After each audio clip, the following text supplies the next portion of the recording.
मेहरारू हर चीज बर्दाश्त कर सकेली, हर चीज में बंटवारा बर्दाश्त कर सकेली, लेकिन एगो ऐसन चीज होला जौना के बारे में मेहरारू सुनल भी ना चाहेली, बर्दाश्त करल तो बहुत बड़ी बात बा। कहल जाला कि मेहरारू काठे का सवत भी बर्दाश्त ना कर सकेली। बहुत खराब जात होते मेहरारू हो। अच्छा हो, मरद बड़ा नीक होलन हो।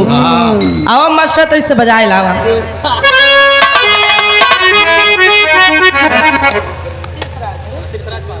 और ये तीर्थराजपाल 100 रुपये का पुरस्कार भैया के बहुत बहुत प्रणाम।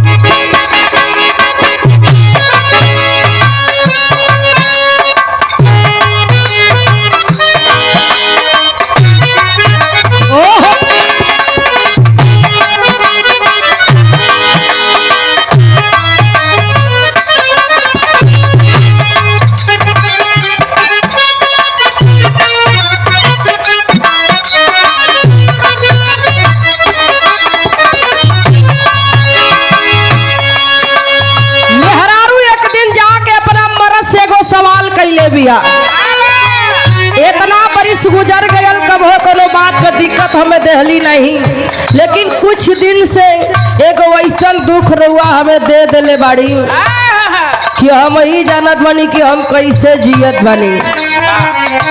ऐसन कैला काहे? मेहरारू कहतिया का कहले बा,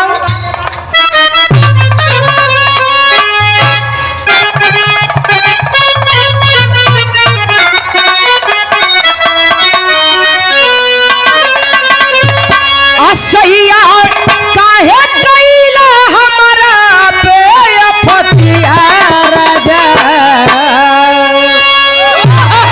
सैया काहे कैला हमरा पे फतिया हो, सवतिया लिया के घरवा।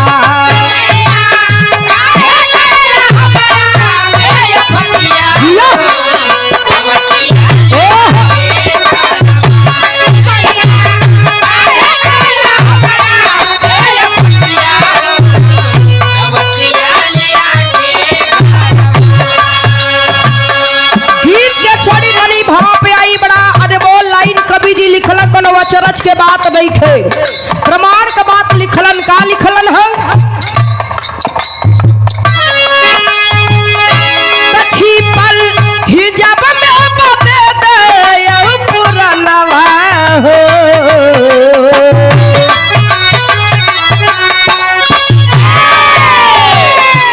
छिपल हिजाब में बदे दे पुरनवा हो, कैल साबर जौहरी।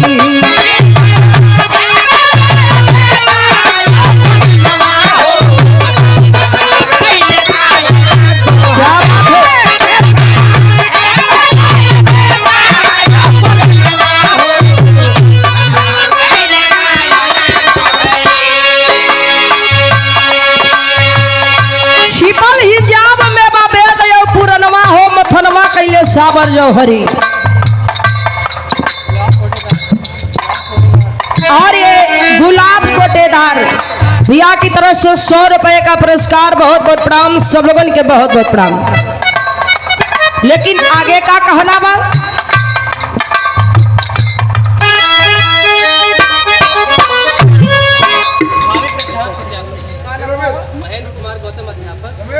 बड़े ही सम्मानित आप महेंद्र कुमार गौतम,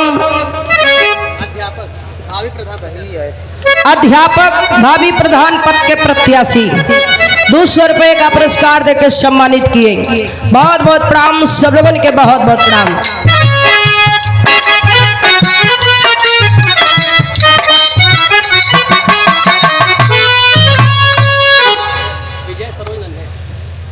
बड़े ही सम्मानित आप विजय सरोज उर्फ नन्हे जी, 100 रुपये का पुरस्कार, बहुत बहुत प्रणाम, सब लोगों के बहुत बहुत प्रणाम। लेकिन कहना बा,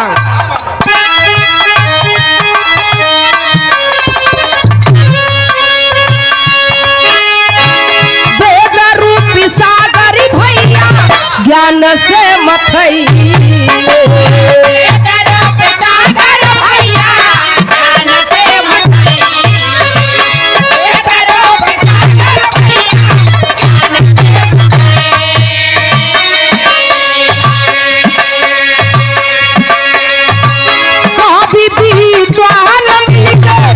मथन जे कर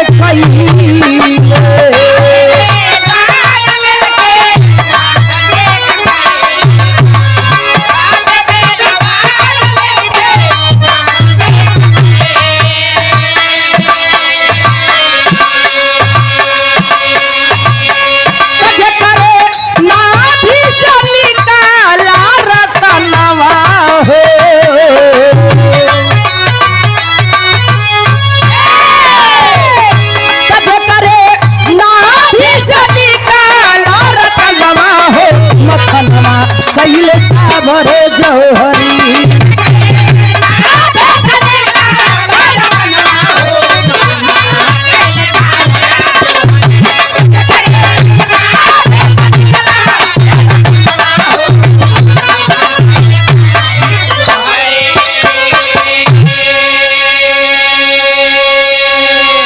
और ये विशेष सूचना 10 अक्टूबर को बिरहा मुकाबला रखा गया है, जिसमें गायक कलाकार सुरेंद्र यादव भदोही वाले भदोही से और गायिका कविता बनारस से, आयोजक उग्रसेन यादव प्रधान सोगरा की धरती से। ई प्रधान जी के माध्यम से बड़ा दिन के बाद भेंट भयल है, कई साल हो गया और प्रधान जी के घर से बड़ा पारिवारिक लगाव बा, हर हमेशा आना जाना लगा रहा। लेकिन इधर बीच कार्यक्रम में इतनी व्यस्तता कि लगभग 2-3 साल बाद भेंट होता है ना ये प्रधान जी की तरफ से। और मंच बड़ा ऐतिहासिक मंच है, बड़ा दिन से वहाँ भी बिरहा दंगल होला, लगभग 2-3 साल लगातार तो हम खुद ही वो मंच पे गाए हैं। प्रधान जी के बहुत बहुत प्रणाम।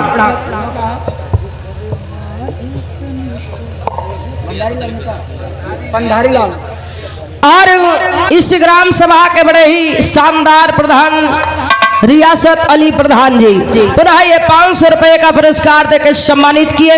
प्रधान जी के बहुत बहुत प्रणाम। 101 रुपया पंधारी लाल यादव। और ये पंधारी लाल यादव 100 रुपए का पुरस्कार मथुरा से समाजवादी पार्टी के नेता है आप, बहुत बहुत प्रणाम। बात और समय का कवि जी लिखलन, छोने समय दानों और देवता में लड़ाई होत रहल, तो कवि और विद्वान मिलकर एक उपाय लगौलन कि दानों और देवता के मिला के सागर मंथन कइल जाई, और सागर मंथन से जवन भी वस्तु निकली वो दोनों लोगन में बांट दिहल जाई। सागर मंथन तो होखे लागल, लेकिन कोनो वस्तु निकलने से पहले सागर मंथन से विष निकले लागल। अरे भाई, और जब विष निकले लागल तो दानव और देवता सब भागल गइलन। देवता सब पहुंचल भोलेनाथ के पास, भोलेनाथ का आवाहन कैलन। भोलेनाथ अंजुरी लगाए के पूरा विष के पी गइलन। रखलन कहाँ, यही कंठ। ओ समय भोलेनाथ का एक नाम पड़ल नीलकंठ। लेकिन आगे का कहना बा,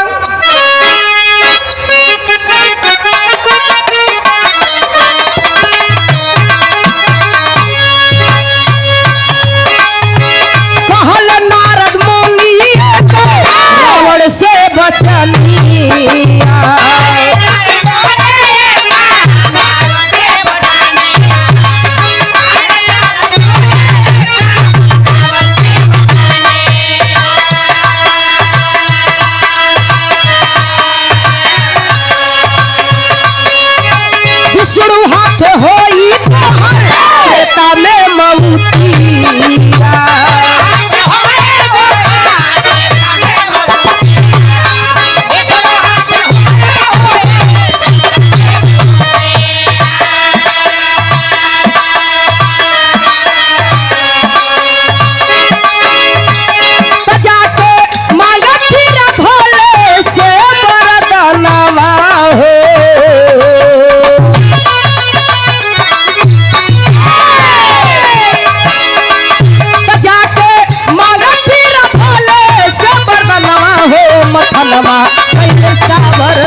रहलन और वही रास्ता में भेंट हो गयल लंकापति रावण स्कंधर से।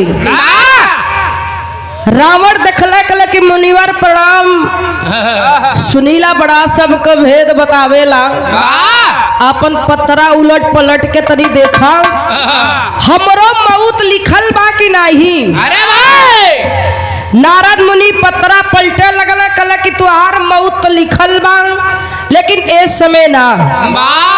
विष्णु भगवान का जब अवतार होई त्रेता में मर्यादा पुरुषोत्तम राम के रूप में, वही समय तुहार मौत लिखल बा। रावण अभिमानी घमंडी राजा कलह, हमके मारे वाला ना तो कोई पैदा भयल बा ना ही कोई पैदा होई। एकरे पहले हम अपन उपाय खोज लेब। और ये मुलायम यादव जिला पंचायत पद के प्रत्याशी 200 रुपए का पुरस्कार भैया के बहुत बहुत प्रणाम। और ये रामजीत पाल चाय वाले 100 रुपए का पुरस्कार। और ये रमेश पाल भैया जी 100 रुपए का पुरस्कार। बहुत बहुत प्रणाम, सब लोगन के बहुत बहुत प्रणाम। रावण कले कि हमके मारे वाला ना कोई पैदा भयल बना ही कोई होई। अरे और ये विशाल बिल्डिंग मटेरियल पाल चौराहा से 100 रुपए का पुरस्कार। बहुत बहुत प्रणाम, सब लोगन के बहुत बहुत प्रणाम। पाल चौराहा कई जगह है का हो, एक ठीक पाल चौराहा बनारस में है, आ एक ठीक पाल चौराहा इलाहाबाद नैनी में है जहाँ हमार मकान है, आ एक ठीक पाल चौराहा इधरों मिल गया के पाल चौरान के घरे बगल में हो, और एक ठीक पाल चौराहा कमला नगर में भी है, आ एक ठीक पाल चौराहा इलाहाबाद शहर में भी है। कई जगह पाल चौराहा हो गई हो।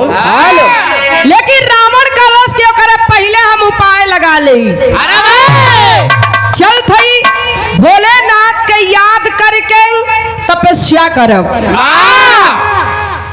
तो चलल है रावण कैसे,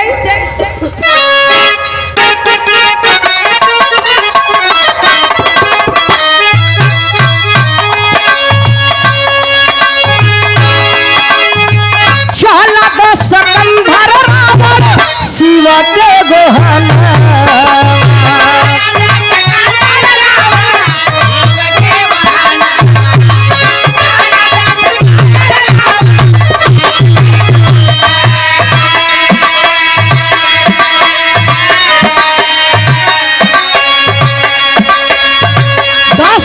चढ़ा के बरदान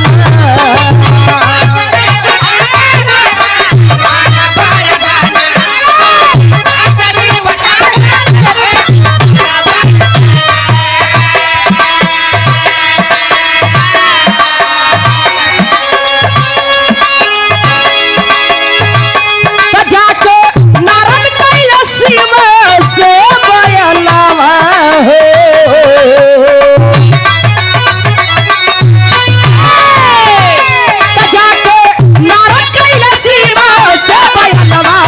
मथनवा कैले सावर जो हरी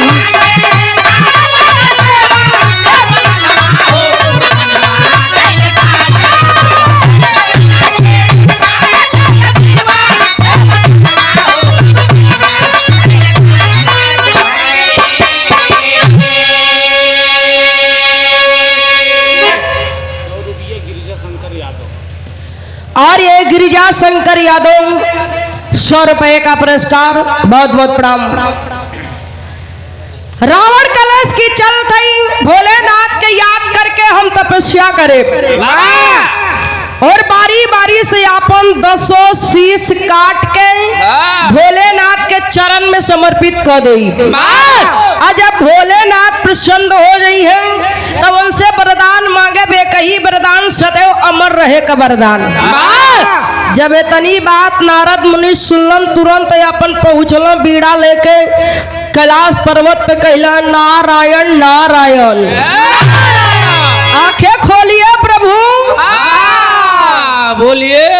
आंख खुलल भोलेनाथ का सारी बात बतावे लगल कि रावण कलश की भोलेनाथ के तपस्या करके वरदान मांगे सदैव अमर रहे के वरदान।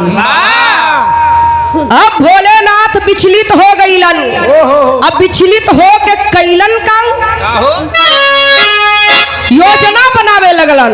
कवन योजना बनावत हुवन?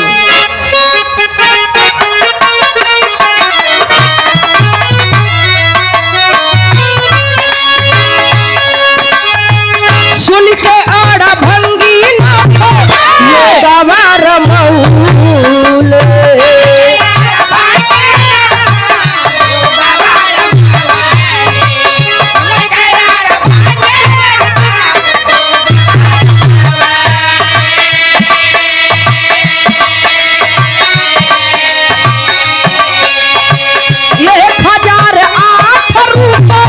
शिवाजी बनौले।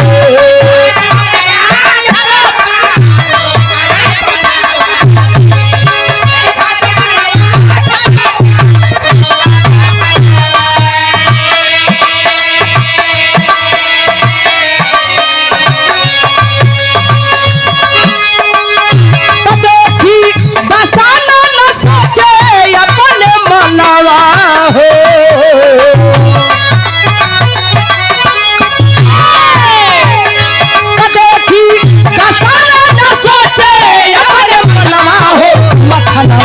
पहले सावन जौहरी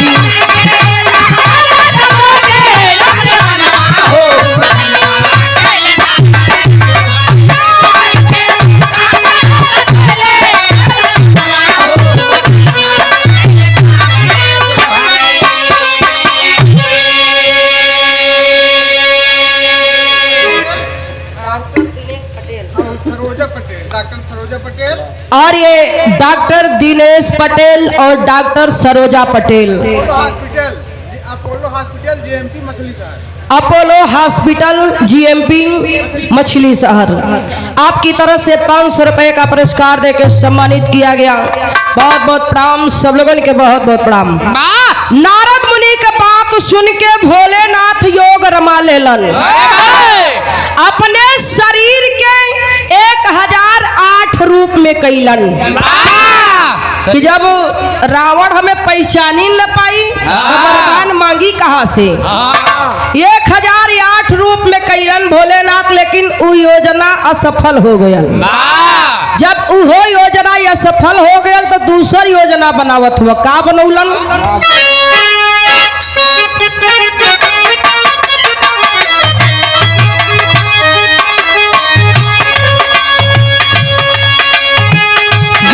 भंग करे खातिर अप्सरा बुलौले।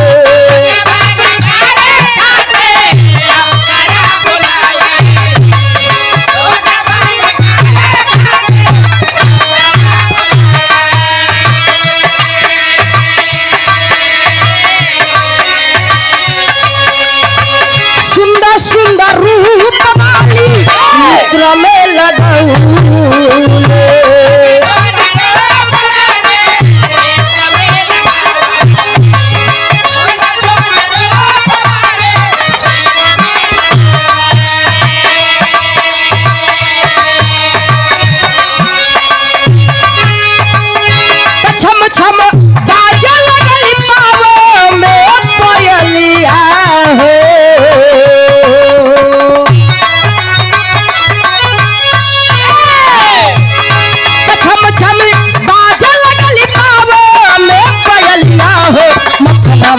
पहले सावन जौहरी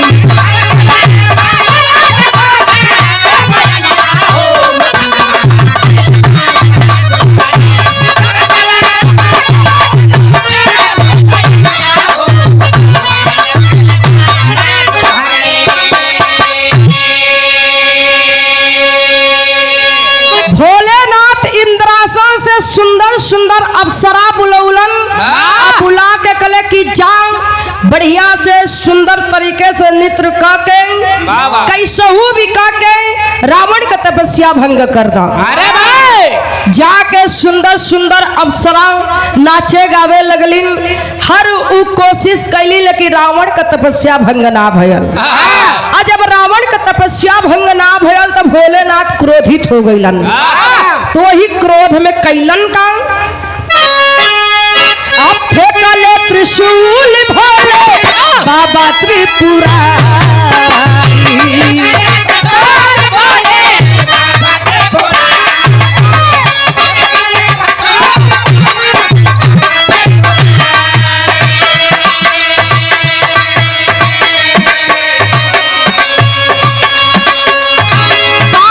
त्रिशूल पहले डमरूधारी।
गईलन रावण खोजत हम भोलेनाथ का पते ना कहा। भोलेनाथ कैलन कहा डमरू गयल कहा डमरूधारी गईलन। खोजत रह गईले ना मिलले रतनवा हो मथनवा कैले सावर जौहरी। तो आखिरी में प्रमाण लिखत हुवन कवि जी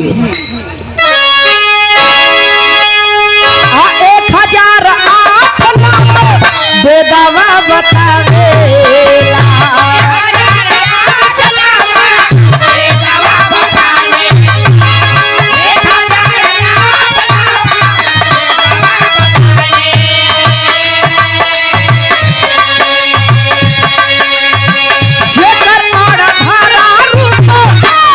के कहावेला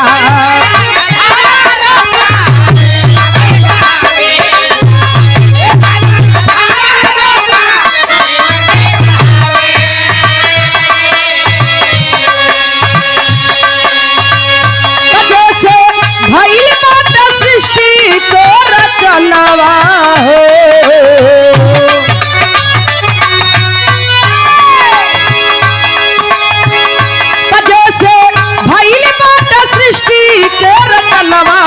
मथनवा कैले सावर जौहरी।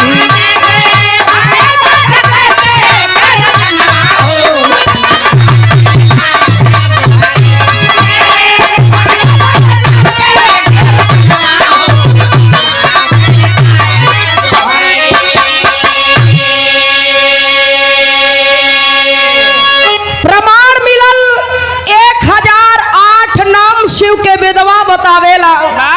जेकर अड़धरा रूप यानी कि अनेकों रूप में इस शरीर के कैलन। सृष्टि के रचैया जगत के पालनहार सृष्टि के रचावे वाला भोलेनाथ। आखिरी प्रमाण में गुरु घराने का परिचय वा कहना बा।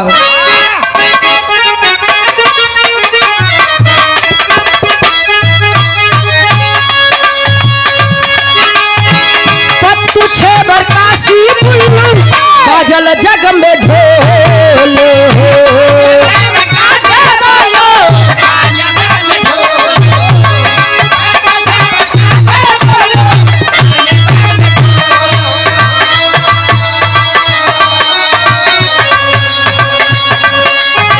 प्रीति रंजीत सगरे मारी दी है गोल।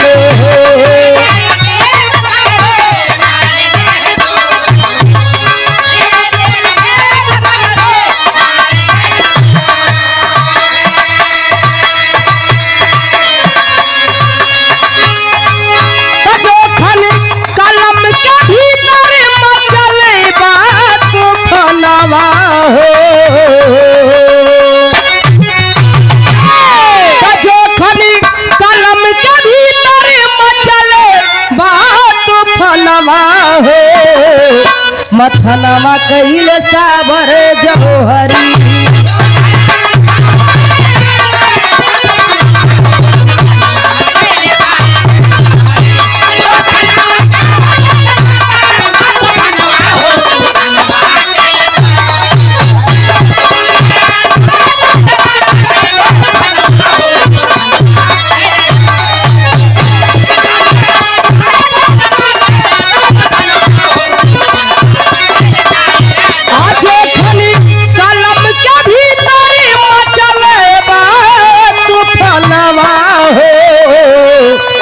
मथनमा कइले साबर जौहरी